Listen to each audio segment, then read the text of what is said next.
For this week's conversation, I'm going to talk about our election process. Going through, I was like, should I talk about voting? Should I talk about representation? But it really all comes back to the same conversation of our voting process being absolutely horrible. It's a simple question. Why is it so hard to vote? Why are we making people jump through hurdles to have their constitutional right? Why aren't we working harder to make it easy to vote? Well, the answer is simple. It's just a power grab between the two big parties. When it's convenient for them, they will walk through hell and high water to make it easier to vote.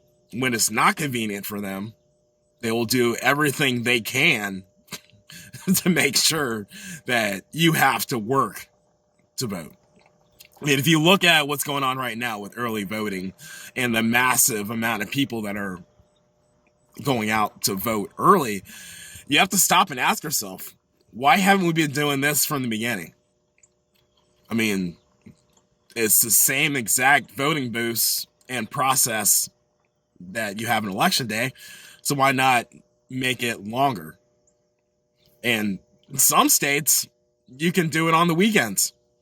So why hasn't this been happening? Why did it take a pandemic for us to make it easier for people to vote?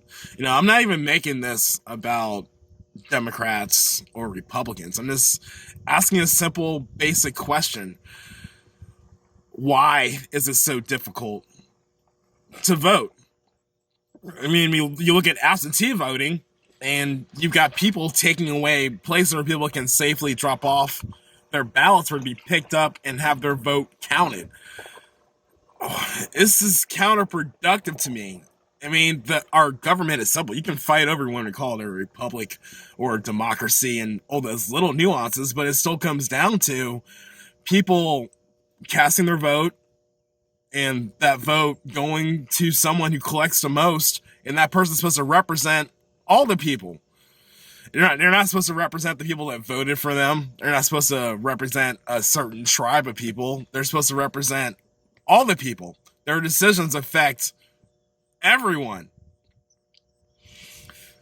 So why would anyone in their right mind make it harder for everyone to have a say in voting for the person that represents them?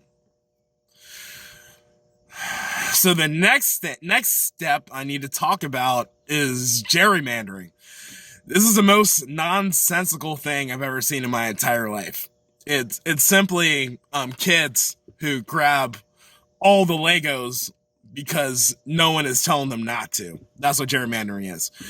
Who had the idea to give elected representatives who are split into two tribes? You can talk about third parties all you want, but it's really two tribes. And they decide what districts are used for representatives. Who had that idea? And for it to get so bad, then the districts look like little kids' drawings instead of just like flat maps of geographical areas. And the Supreme Court came in and said, oh, no, that's wrong. So we got to redraw all the maps. And you still have people saying we should have the same process. That makes no sense to me. Does it make any sense to you as an independent or a free thinker? Yeah, if you're a Democrat, like in your state, like, yeah, Democrats are in power, so let them draw the maps. Seriously. I mean, what's so hard about an independent commission drawing the districts and having it fair for everybody that comes up and not having the Democrats draw a map this time, the Republicans draw a map this time? I know I'm going to get the whataboutism. Well, the Republicans did it for this long, it's the Democrats' turn. How's that fixing anything? I mean, we can go back, talk about the Supreme Court again, and see the mess that made. This is nonsensical to me. No, when I say idiocracy, I'm not talking about Trump. I'm not talking about Trump supporters. I'm not talking about Democrats. I'm not talking about leftists. I'm not talking about anarchists. I'm just saying stupid is stupid. Quit being stupid. We need to start thinking independently and not thinking through the lens of fear.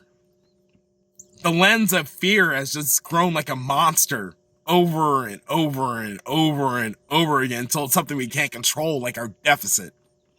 I mean, we can't even talk about the deficit anymore without someone using whataboutism. I mean, where do we go from here? We're not fixing anything. We sat there, we made an election from president, Senate, and the House all the way down about one man's philosophy. That isn't even a philosophy, it's just him doing whatever he wants. And we're doing everything based on that. How do we grow from this?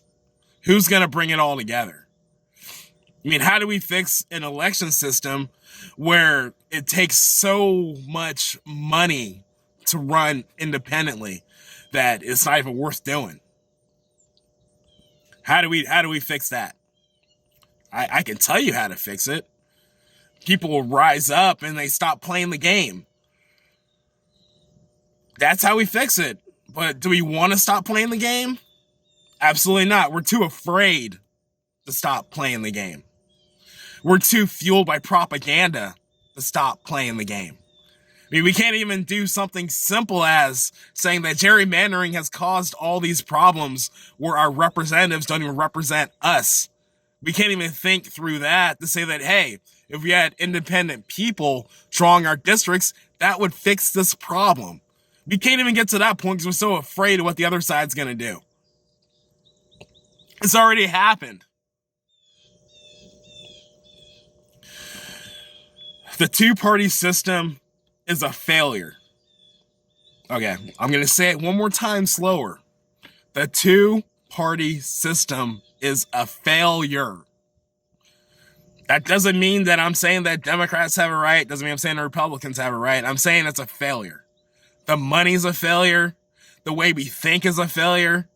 How we react to our representatives not representing us is a failure. And it's showing. It's showing everywhere.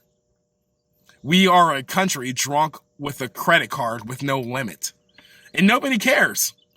The only time anybody really cares is when the other side's in power. I mean, I heard every single conservative going nuts about the deficit until they got in power. And then he went nuts about tax cuts. Well, if you cut taxes without cutting spending, what do you get? Don't try to tell me that the Democrats have a plot to turn us into Venezuela without checking the Republicans who had all three branches and a chance to bring down the deficit and racked it up even more, $3.1 trillion this year. That's with the Republicans in power. You know a bill is not going through Senate. And it's not getting signed by the president without Republicans making the call. So, I'm going to ask you again. What are we doing? Are you going to check yourself? Are you going to start doing research, becoming more informed about all the garbage? Because if you're not pissed off, you're not paying attention. My name is California King. Thank you for attending my Jeep chat.